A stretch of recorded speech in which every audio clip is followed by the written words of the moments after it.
ও বন্ধু শোনো, আল্লাহ রসুল সাল্লাল্লাহু আলাইহি সাল্লাম বলেছেন, রমজান ছাড়া রমজানের পরে সব চাইতে মর্যাদাপূর্ণ রোজা হইল মুহররম মাসের রোজা। রমজান ছাড়া রমজানের পরে সব চাইতে মর্যাদাপূর্ণ রোজা হলো মুহররম মাসের রোজা।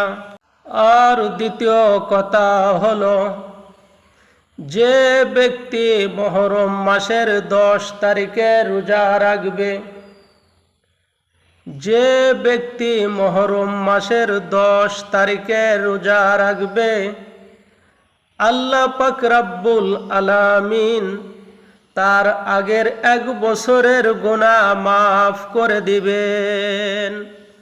আল্লাহ পাক রব্বুল আলামিন আমাদের সকলকে এই মুহররম মাসের কদর করার তৌফিক দান করুন।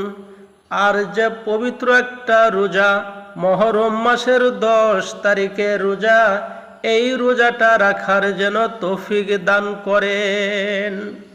আল্লাহ পাক রব্বুল আলামিন আমাদের সকলকে যেন এই মুহররমের 10 তারিখে রোজাটা রাখার তৌফিক দান করেন। ও বন্ধু শোনো, মুহররমের রোজা ফরজ না, ওয়াজিব না, সুন্নত না, এই মুহররমে রোজা রাখা হলো মুস্তাহাব। তবে আল্লাহ রসুল সাল্লাল্লাহু আলাইহি সাল্লাম এই মুহররমের ফজিলত জানার পরে কোনো সময় তিনি মুহররমের রোজা তিনি ছাড়ে নাই।